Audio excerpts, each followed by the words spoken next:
आज हम पढ़ेंगे नाइजर रिवर के बारे में, क्योंकि जो वेस्टर्न अफ्रीका है ये कंटिन्यूसली न्यूज़ में है और रिवर बेस्ड क्वेश्चन यूपीएससी में पूछे जा रहे हैं। इस बार पूछा गया था कि कॉन्गो रिवर बेसिन में कौन सी कंट्री आती है, कौन सी नहीं आती है। उससे पहले पूछा गया था कि जाम्बेजी रिवर है वो कौन से सी या ओशन में ड्रेन करती है। तो हमें इन चीज़ों के बारे में पता होना चाहिए। हम स्टार्ट करते हैं इसके कोर्स से। अगर हम देखें तो ये स्टार्ट होती है ये रिवर स्टार्ट होती है फ्रॉम गिनी हाईलैंड्स से, और फिर ये नदर्न साइड में मूव करती है अटलांटिक ओशन में जाने के बजाय। और ये फिर इसकी जो माली है, इसके अपर साइड में ये माली की जो कैपिटल है बमाको, इसी पे लाई करती है। और फिर ये माली में जाके यहाँ पे इसका एक स्पेशल फीचर है कि ये इनर रिवर डेल्टा बनाती है, जिसको कि माली में मसीना भी बोलते हैं। और ये रामसर साइट है जिसकी बेसिकली फ्लूवियल वेटलैंड है। तो जो इसका मेन जो फीचर हमें याद रखना है वो है कि इनर रिवर डेल्टा बनाती है ये। इसके बाद में ये दोबारा सदर्न साइड मूव करके ये नाइजर में एंटर कर जाती है, और नाई में जो कैपिटल है नाइजर की वो इसी पे लोकेटेड है। जो इसके अपर साइड वाला जो ड्राई रीजन है इसको अजवाग बोलते हैं। बेसिकली ये वो रीजन है जहाँ पे इसके पहले एक ट्रिब्यूटरी आती थी जो न्योलिथिक टाइम्स में ड्राई आउट हो गई है। ये वो वाला पोर्शन है, उसको अजवाग बोलते हैं। तो बस हमें ये टर्म याद रखनी है, ये किससे रिलेटेड है, दैट्स इट। उसके बाद में ये रिवर सदर्न साइड मूव करते हुए नाइजर और बेनिन की बॉर्डर बनाकर ये नाइजीरिया में एंटर कर जाती है।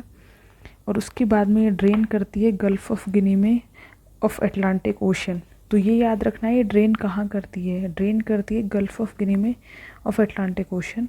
और यहाँ पे देखें तो जो ये नाइजर डेल्टा बनाती है, इस डेल्टा में बेसिकली ओगोनी ट्राइब मिलती है और इज़वा पीपल मिलते हैं। यहाँ पे ये जो रीजन है इसमें one of the largest oil reserves मिलते हैं वर्ल्ड के। जब ये गल्फ़ ऑफ गिनी में ड्रेन होती है यहाँ पर, तो ये बाइट ऑफ बेनिन और बाइट ऑफ बोनी को सेपरेट करती है। बेसिकली जो डिफरेंस होता है बाइट में बे में ये होता है कि जो बाइट में जो कर्वेचर होता है वो कम होता है विद रिस्पेक्ट टू बे। जैसे कि अगर हम यहाँ पे देखें कि जैसे इंडिया में है बे ऑफ बंगाल है, इसमें कर्वेचर बहुत ज़्यादा है जबकि इसकी एंट्रेंस थोड़ी वाइडर है। तो ये जो जितनी भी बेज होती है उनमें थोड़ा डीपर होते हैं, जबकि बाइट थोड़ा कर्वेचर कम होता है उनका। वहीं अगर गल्फ्स को देखें, जैसे गल्फ़ ऑफ मैक्सिको है, ये डीपर भी है, जो इसका एंट्रेंस है वो स्मॉल होता है। तो ये मेन डिफरेंस होता है गल्फ़, बे एंड बाइट के बीच में। यहाँ पे लार्जेस्ट ऑयल के वो हैं, अगर ओपेक कंट्रीज़ में देखें तो उनमें नाइजीरिया ये कंट्रीज़ आते हैं। जो नाइजर डेल्टा है उसको ऑयल रिवर्स भी बोलते हैं। और ये जो कॉलोनियल टाइम पे ये ब्रिटिश कॉलोनी रहे हैं, जितने भी ये बॉर्डरिंग कंट्रीज़ हैं।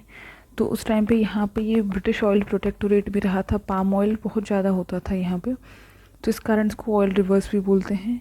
बट यहाँ पे अगर देखें तो इस पूरे रीजन को इकोसाइड अगर बोले कहाँ पे है पूरे वर्ल्ड में, इकोसाइड मीन्स नेचर का मास लेवल पे डिस्ट्रक्शन। क्योंकि यहाँ पर जब से ऑयल एक्सट्रैक्शन स्टार्ट हुआ है फ्रॉम 1970 टू 2000 तक का काउंट करें तो मोर देन 7000 यहाँ पे ऑयल स्पिल्स हो चुके हैं।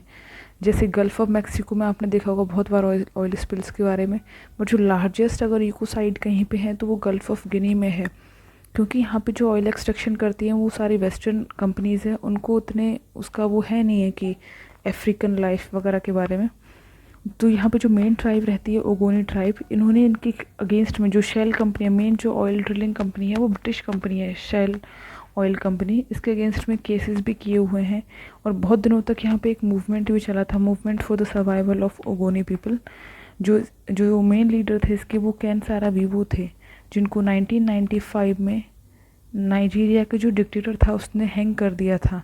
तो ये तब से लेके अभी तक ये मूवमेंट चालू है ओगोनी पीपल्स की फ़ाइट इसके अगेंस्ट में। तो ये था नाइजर डेल्टा के बारे में। अगर इसकी रिवर बेसिन कंट्रीज़ की बात करें तो उसमें आती हैं Algeria, Mali, Guinea, Burkina Faso, Benin, Niger, Nigeria, Cameroon and Chad. हमें जस्ट आइडिया होना चाहिए कि कौन सी कंट्रीज़ वेस्टर्न अफ्रीका में हैं जो आ सकती हैं। जैसे कि ऑप्शन में एकदम आउट ऑफ द बॉक्स जाके एरिट्रिया, जिबूटी, इथियोपिया दे दे तो हम उसको टिक कराएं। बस एक आइडिया रखना है कि इसमें कौन कौन सी कंट्रीज़ आ सकती हैं। तो ये था नाइजर रिवर के बारे में। Thank you.